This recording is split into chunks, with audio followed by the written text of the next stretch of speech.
First one I would say is calm down. This is a field with a lot of hype.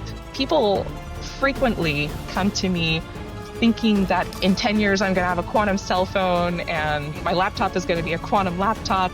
And in fact, that's not at all really what a quantum computer is. Marissa Giustina is a scientist and technology leader working on two of the most transformative technologies of our time, quantum computing and physical AI. After helping build Google's quantum computing program, she now works on bringing artificial intelligence into the physical world through robotics and intelligent systems. You could think of a quantum computer being like that rocket. And if we are exploring and we want to get to the moon, there's no way to get to the moon without a rocket. We will need that rocket. But once we develop a rocket, we don't start using the rocket to get to the supermarket. The more refined the technology becomes, the more critical it is that we understand our actions. Welcome, Marissa.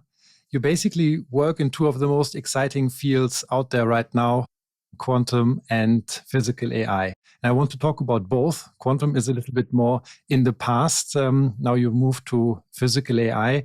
Maybe we can first talk about quantum because it has been in the news also a lot recently. Could you explain to the audience what quantum technology really is and why it matters so much right now? What is quantum technology? Well, first off, I wanted to just thank you for the invitation to be on your podcast. So to get into quantum technology, maybe we take a step back. What is technology? Technology is defined as the practical application of knowledge, and in particular, frequently scientific knowledge. So quantum technology would be, we might say, the practical application of quantum knowledge. This concept of quantum knowledge, though, what's that? That it's kind of a funny expression. In fact, the field of quantum mechanics is only about 100 years old. And most of that 100 years, the scientists, even those working on developing the theory, were a bit frustrated by it and were just waiting or working for something better, hoping that they would get to something better. So the idea of quantum knowledge actually was a very frustrating concept for a long time. But over that last 100 years, quantum mechanics, it's a tool that we use to describe the way the world works at very small energy scales. That basically helps us make predictions about what would happen if the universe in a certain configuration gets poked in a certain way. That is quantum mechanics. And the rules or the way things work at these really tiny energy scales, atoms, photons, electrons, they operate quite differently than our day-to-day life. That's why we needed a whole new theory for it, that theory being quantum mechanics. And the knowledge that we have from that theory can be applied in some way.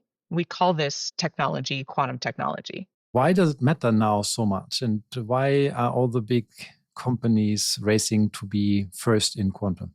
Yeah, good question. Arguably, from a very purist physical perspective, quantum has always mattered because actually it is an underlying theory of the way everything in the world works, even though we don't experience it in our day-to-day life. And even though it actually could be quite counterintuitive, those rules do prescribe or describe rather the way the world works. And so it's essential and in that sense, very relevant. But there is a hope that we could use things that behave according to the rules of quantum mechanics and use them as computational tools to solve problems that could not be solved in any other way. There's a set of problems that are particularly well suited for this. Actually, we're still trying to figure out what that set includes, but there is quite a bit of hope that if we could build such a tool that could use quantum elements as its computational foundation, then we would be able to solve computational problems that we couldn't solve any other way. And that's driving the hype. You said that quantum technology can be used to solve problems that otherwise could not have been solved before. The same argument you sometimes hear from people advocating for artificial intelligence or the potential of AGI even. So how are these technologies different? It's a good question. And in fact, they're quite different. Maybe let me offer an analogy, although it's not a perfect analogy. You might ask how a rocket is different from a bullet train. Now, these are both very important and advanced technologies, but they're quite different from each other, both in their purpose, in their function, their underlying functionality, and in the ways in which we would use them. So AI comes up a lot these days. People interact with it on a daily basis. Maybe you've chatted with a chatbot that was based on artificial intelligence. And this is a very advanced or impressive system in that it can behave in ways we are not accustomed to seeing computers behave. But the underlying computational framework for artificial intelligence is the exact same underlying computational framework in your phone, in your laptop, in a supercomputer, or even an abacus. We have zeros and ones. All of the bits that are being processed can take either the state of 0 or 1. And the thing about AI, or the thing that makes AI so different, is that it's a specialized algorithm based on very large amounts of data that causes it to, or that enables it to show performance that we had not seen previously in other smaller algorithms. In contrast, quantum computing is an entirely different paradigm of computation.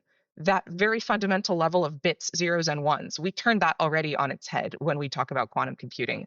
In quantum computers, the bits we call quantum bits, and instead of just being 0 or 1, they can take a whole range of different states that are 0 or 1 or something somewhere in between. And that allows us to think about problems, if you will, in a very different way. In contrast to AI, quantum computing actually these days is not equipped with tons of data and large amounts of memory. Actually, the computations themselves are the parts that are particularly special. So maybe that helps shed a little light on the distinction. And when we talk about quantum, what do you think are the real world problems that this technology is particularly well suited to solve or to assist in? Also, a very good question. And as I hinted before, it's actually still an open research question. One reason for that is that quantum computers don't really exist yet at scale, and they can reach into computational spaces. They can, in principle, if we could build one big enough and performant enough, reach into computational areas that no other tool can reach, which means right now, if we want to come up with a way to use a quantum computer, we have to just reason about it. We have to basically write mathematical proofs about it. We can't just go into that quantum computer over there and play around for a while and see what we get. This is actually an interesting similarity to AI. The AI that we see today, part of the reason we've not seen this kind of performance in the past is that the hardware hasn't existed. We had to actually build the systems and start playing around with them heuristically in order to see the performance today. The algorithms underlying present day AI are actually quite old, but we only see the current performance because we're building the systems that are big enough to allow us to explore them in that way. And we are hoping, we are expecting that quantum will be similar. Nevertheless, to your question, what kinds of problems do we think it's particularly well suited to solve? There are a few cases where we already have developed, discovered algorithms, or where we see promising paths. For me, one of the most exciting is related to chemistry simulations. So it's in fact quite difficult if you are a chemist and you want to understand how a particular reaction might work or how to develop a particular material. You would like to use a modeling tool to help you so that you don't have to go in the lab and cook up every single reaction that comes to mind. And you would like to use a computer for this. But unfortunately, chemistry is quite complicated. There's a lot of different electrons interacting with each other and charges and fields and so on that are all very, very complex. But that complexity is exactly the same complexity that underlies quantum mechanics because it is quantum mechanics. And so you could think of a quantum computer almost as like a programmable molecule that a chemist could use to simulate different reactions without having to go in the lab. And that would unlock a marvelous set of material development, and everything in the world is made of something. So materials development is quite widespread in its possible use cases. Everything from perhaps better battery catalysts to a common one that we consider is the FUMOCO, it's called. It is It turns out that we humans use a very large amount of our energy just creating fertilizer. Yes. But a small fungus can do that same activity of what we call nitrogen fixation at much more efficient temperatures and pressures than the version that we have come up with, but that doesn't do it at the scale that we need. So if we could learn what that fungus is doing, then we might be able to create the fertilizer that we need at much lower energy cost. But we would need to understand that mechanism. So these kinds of chemistry problems would be quite appealing for quantum Yes. computers. And they would solve enormous problems, really. So really, really fascinating. There's some optimization problems in there as well, but like I said, this is really all still open research. And it's an interesting question, right? Because on the one hand, you seem to have a lot of progress in the field. On the other hand, it's still a little bit unclear on exactly which applications this technology is best suited for. So do you have any recommendations for leaders on how to prepare for the quantum future right now? Yes, first one I would say is calm down. Um, this is a field with a lot of hype, and what you hear, unfortunately, is almost entirely hype. There are, up until now, very few select cases in which a quantum computer was demonstrated to do something that you couldn't just do with your laptop. There are such cases. They are few, and they're very exciting. They show us very clearly that quantum computers can go into some space that no other computational tool can go. But these are all very contrived problems right now. And in order for this technology to really make an impact in the real world, we need both the hardware, the actual quantum computer, the physical quantum computer that we could run algorithms on, and then we need those algorithms. And both of those are in a very early stage still. So leaders trying to prepare for this space, maybe a couple of things to keep in mind. First, on the algorithm side, there is not a general purpose quantum booster that you will be able to just throw at every problem you're trying to solve. Quite the contrary. In quantum computing, each use case has to be painstakingly defined and then the algorithm painstakingly developed. And right now, that work is accessible only to a very small, select group of people with a lot of education, PhD chemists or people who have spent years training how to develop quantum algorithms. So, in order to actually use this technology, requires person or people who have the ability to look at the set of problems that a user may have, identify which ones may be suited to being solved with the quantum computer, and then painstakingly developing the algorithm to do it. There's no big, easy way to just win a lot on quantum. It will all be very piecemeal for a while. And then the other piece to keep in mind is quantum computing is very likely to be provided as a service. You're not going to need to buy a quantum computer. You won't be setting up a quantum computer in your home or basement or something. Actually, in my early time on the Google quantum computing team, Google has April Fool's jokes that they put out every year, and we were proposing one.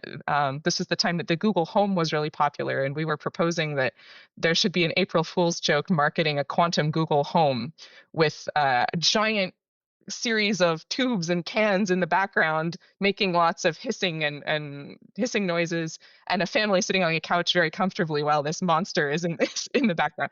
They didn't really go for it, but it was a fun April Fool's joke anyway. So we can imagine basically the infrastructure of it being like data centers, so decentralized infrastructure. Yes. And Yes. then it's as a service would be the business model that everybody could tap into then with the respective applications. That's what I would expect. The infrastructure to manage a quantum computer is just too complicated, and it'll be quite some time before the technology, even once we see the first really working, useful quantum computers, they will be very difficult to keep stable and keep operational. There's just a huge engineering gap, even to get to where we are today, from university lab to where we are today. But into the future, that gap will continue for a long time. I don't think you'll ever want to manage that infrastructure in your house. And will quantum also eventually have an impact on how AI is being deployed and used? Ooh, That's even earlier stage. So as much as we say quantum computing is early stage, the quantum computing and AI handshake might be even more nascent. There are people working on some fascinating ideas on this front. They're very technical and very niche. So I think the answer there is to stay tuned. Okay. And maybe one thing, the last point on quantum, before we move on to physical AI, is the topic that probably comes to everybody's mind when they talk about quantum is quantum encryption and the potential of it to basically break existing encryptions. Do we need new systems? Do companies already need to prepare for this today? It's a good question. So the interplay between the words quantum and encryption is very nuanced. Let me say a few things related to that whole Mhm. package. Quantum computers in some ways are known or got their early buzz because there is an algorithm that was developed in the 90s by a man named Peter Shor that can be run on a quantum computer, and it can be run on an adequately large and capable quantum computer, I should say, which we are a ways out from having. And it allows one to factor very large numbers. The fact that this is difficult, or the observation that factoring large numbers is difficult, underlies some of our most standard internet communication security protocols. And so this clearly has security implications and caused a big buzz in the field at all, and is probably a big motivation as to why so many countries are pursuing quantum computing or started pursuing quantum computing. Then we discovered the chemistry applications and optimization applications and others. So on the one hand, it will be a while before we get a quantum computer that is that large. On the other hand, what this means is that data encrypted with those protocols is susceptible to being decrypted when such a computer eventually comes around, if somebody were to save all the data and just sit on it and wait. And then that has sparked a field of what we call post-quantum cryptography. And this is the idea that we should also develop encryption protocols that will be safe and continue to function even in the presence of a hypothetical quantum computer. And actually, as of about a year ago, a little over a year ago, August 2024, NIST, the United States National Institute of Standards and Technology, released their first three post-quantum cryptography algorithms, which are designed to withstand the attack also of a quantum computer. And yes, we should be moving toward using post-quantum cryptography. It has been bumpy and tricky to develop, but more work still continues. But yes, we should be moving in that direction, and we should be centralizing our adoption of these more advanced encryption protocols, Mhm. to be sure.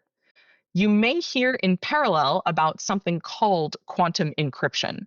And this is a term that people often use for an encryption protocol based on quantum mechanics rather than an encryption protocol that is susceptible to compromise by a quantum computer.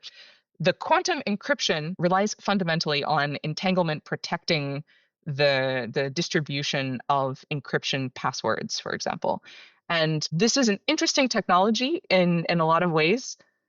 It has some challenges related to the practical deployment and practical implications of it. And so I would not say that quantum encryption alone is a solution to the fragility that a quantum computer brings to light in our standard encryption practices. There's one last question that I would like to ask you, which is, which question do you think more people should ask about quantum? Love this question. Let me share something related, which is one of my favorite misconceptions to try to help steer in a different direction. So Mhm. people frequently come to me thinking that quantum computer is somehow going to just replace all the other computers we have. Like, oh, in 10 years, I'm going to have a quantum cell phone, and that I'm going to have everything. My laptop is going to be a quantum laptop. And in fact, that's not at all really what a quantum computer is. You better think of a quantum computer as a co-processor or a support tool, a little bit the way a graphics card is not a replacement for your CPU in your regular computer. But that even more extreme. Maybe to go back to my somewhat flawed transportation analogy, you could think of a quantum computer being like that rocket. And if we are exploring, we're trying to travel to different places, and we want to get to the moon, there's no way to get to the moon without a rocket. We will need that rocket. But once we develop a rocket and we use it to get to the moon, we don't start using the rocket to get to the supermarket. It's not the tool for everything now. It's a very specialized tool with very specific use cases, and it will always be that way. So don't expect all of your devices to become quantum when quantum things finally start taking off. So I want to switch gears a little bit and talk about the other super fascinating area that you're working on, which is physical AI. So basically the convergence or the merger of robotics and artificial intelligence. What excites you most about physical AI? It is a fascinating problem space. So as a person who likes to solve problems, as a person who likes to think about the nature of the way the world works, it is fascinating to me that we can encode all of the chaos and richness and nuance of the human world in a way that a computer could seem to reason about and even interact in. And this is something we see already emerging in our foundation models, our large language models. But the idea that this could also extend into machines being able to learn about the physical world and do so in a way that is socially acceptable, that is commensurate with the way humans would interact with the physical world. That is just a fascinatingly complex and nuanced topic, and it tickles my brain in ways that I enjoy. That said, it's a question, or it's a technology that I think is worth approaching with some ambivalence, because there's a lot of richness and complexity in the way we interact with each other and the way we interact with the world. And these technologies are fascinating, but also need to be stewarded in a responsible fashion. And there's a whole set of fascinating problems associated with the responsible development of these technologies as well. Yes. So I'd say there's a technical aspect, and then there's the application aspect, a responsible application aspect. Both of them fascinate me. And which industries or sectors do you think will benefit most, or maybe first, from this technology? Yeah, so you could really imagine a technology such as physical AI popping up all over the place. Robots, we would imagine, people who dream about robots really could see them everywhere. And there's a spectrum from the robot in a cage in a factory that always stamps out this metal part, to hypothetical homekeeping robot or caregiving robot that would allow elderly person to have mobility and independence in a way that they may not otherwise have, or help clean up things in a house. And the set of problems that need to be solved in order for the robots anywhere along those spectrums to serve as hoped, or work as intended, is a very different set of problems. The industrial robots actually already work very well. It's actually quite challenging in some ways to make progress beyond what we have already, because we create these robot-specific places. We put the robots in cages. We don't let any humans in, and we prepare the environment exactly to allow the robot to be perfectly efficient. That's the best state for a robot. That robot does not have the skills to deal with the complexity and chaos of the human world. Walking down the street would even be way too complicated for that robot. There's a bump in the pavement, or a dog running across in front. But getting all of the skills to deal with those complexities, as we see in our large language models, which try to imitate the way humans interact and communicate, they make a lot of mistakes as well. And you would not want to rely with something heavily critical on a system that is likely to make a lot of mistakes. Or you might see those mistakes maybe in a less critical fashion just cause the overall robot or the overall system to operate not very efficiently. If your factory, you said, "Oh, I'll bring you a new robot in your factory," it works a little slower and it makes a mistake one time in 20.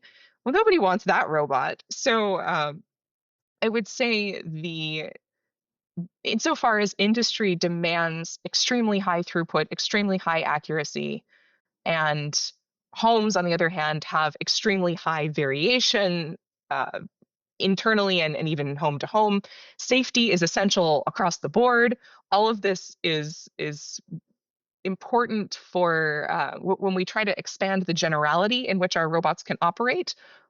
All of these spaces are appealing, but I think the first places that will be able to take advantage of the AI and robotics mix are places that can adapt, because it's going to be in a researchy state for a while. So it's more, I think, about the mindset. You have to deal with something that's buggy and flaky and faulty, and in exchange, be creative enough to look for ways to use what may be some initially unconventional benefits, even if it breaks your workflow. And so I would say flexibility, creativity, and curiosity are maybe the most important characteristics for a situation in which next generation AI powered robots could start being useful.